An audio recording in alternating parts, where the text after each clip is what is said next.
Hey folks, this is day two of the Burr Oak milling in Wisconsin, and right here we're just getting started, getting right after it.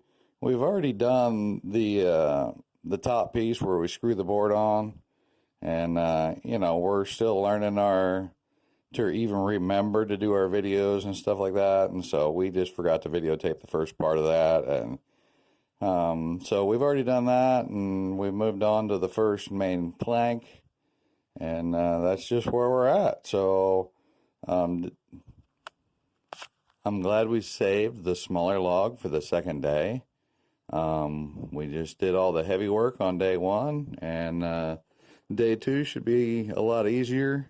Number one, we've learned some from it, and number two, uh, because of those things we learned, we just got after it quicker. And the goal was to get done sooner in the day. So we started a little earlier because it's supposed to get even hotter this day. So I can't remember. This is early June last year, 2020, when we were doing this. And, in the middle of COVID, you can see we're all wearing masks. We're family. We just deal with it.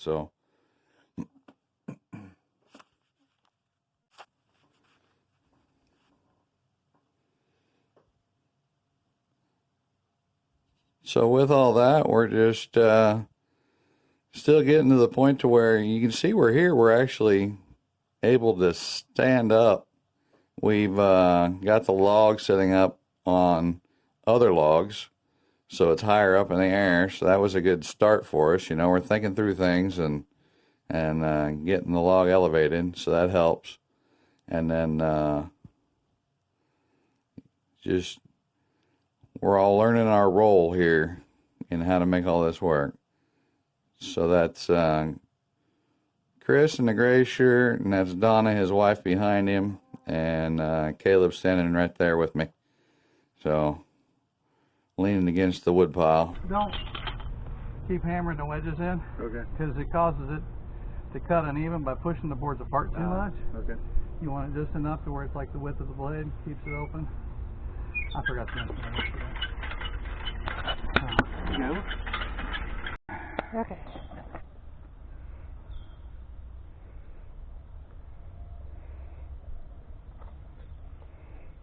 That's what we're looking for right there. Crotch figure.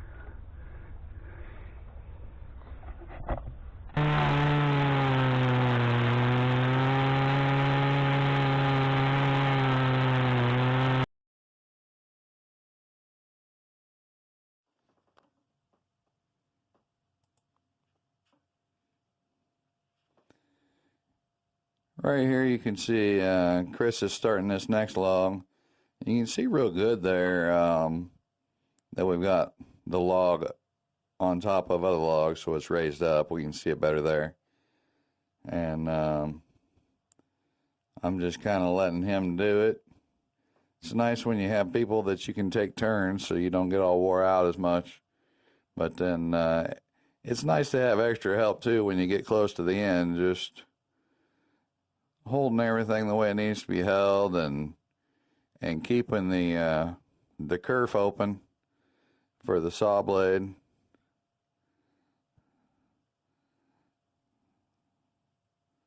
So that the kerf is the groove that is left after the blade is cut. And so you use wedges. You can also just, if you got enough people, you can just use your hands and pull it open. And just a couple different ways of doing it.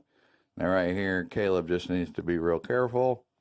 Yeah, see, I'm pushing his hands away there because as that chainsaw comes through, I don't want his hands right there in front of that running chain. So I'm not scolding him. I just don't want him to get hurt.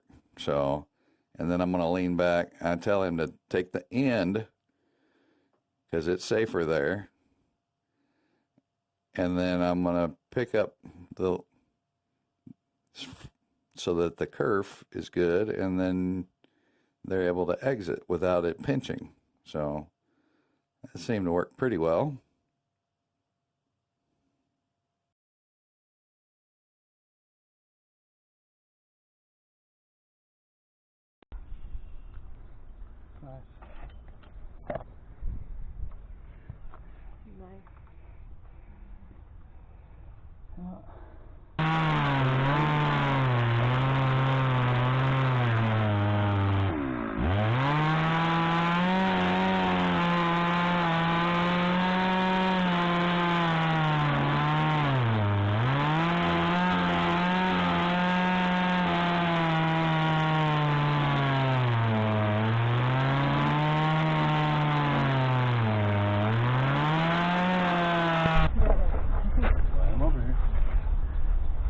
that log there, huh? Caleb, man.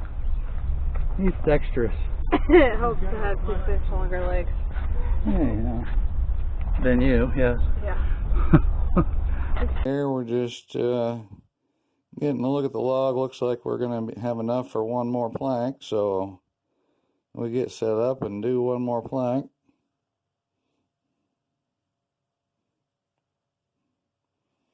You notice that the log that we're cutting is leaning a little bit. It's leaning towards me because of the head, the power head of the saw is weighting it down. So we need to get things straightened out here.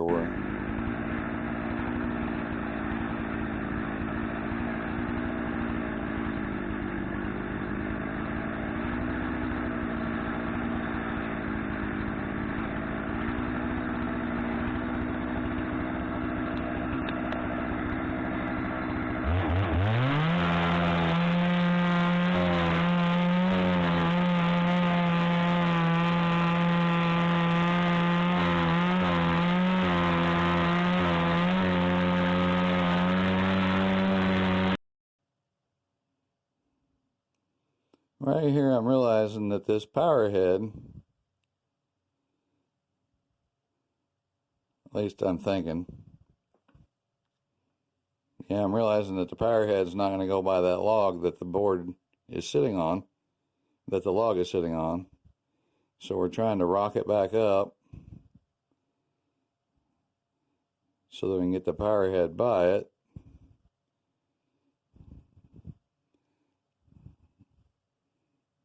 And we end up, Caleb ends up doing a little bit of a dance here and spinning around and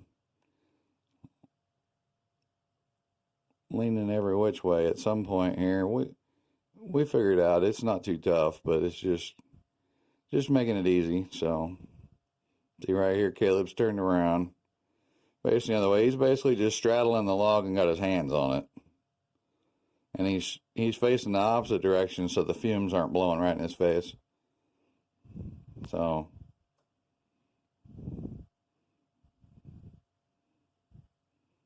but it's always nice when you got plenty of help and you can figure these things out. You know, you got different ideas, and when you have plenty of manpower, it makes everything go smoother. So, you know, I see a lot of guys do this as a one-man job, but it sure is nice to at least have that second person with you. So just encourage that. And obviously right here, it looks like we have some sawdust on our lens, some more high quality videoing, and you know, but I've got my mask pulled up over me because the fumes are tearing me up. Jessie's covering her face because the fumes are getting her. You can see the wind's blowing the dust and everything right that direction. So in this narrow little spot, we didn't really have an option of picking the wind direction. So it's best just to try to find a place that you can work to where it's going to work to your advantage. Don't be forced into a tight spot like this. It's something that we definitely learned from.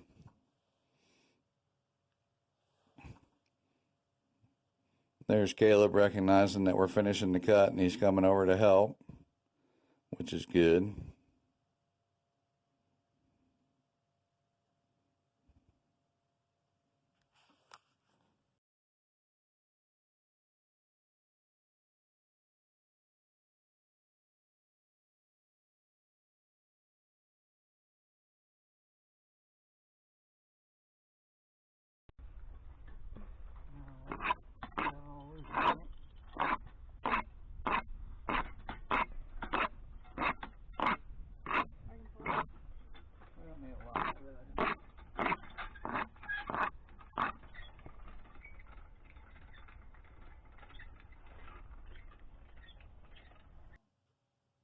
And then here at the end, we've got just a couple pictures of the stacks of wood in the back of the truck, preparing for our departure home. We let's see, we got 2, 4, 5 out of the big one, and it looks like 4 out of the smaller one. And of course, there's the scab on top. of the big one, which is the 6th one. Looks like there's a round up there in the front.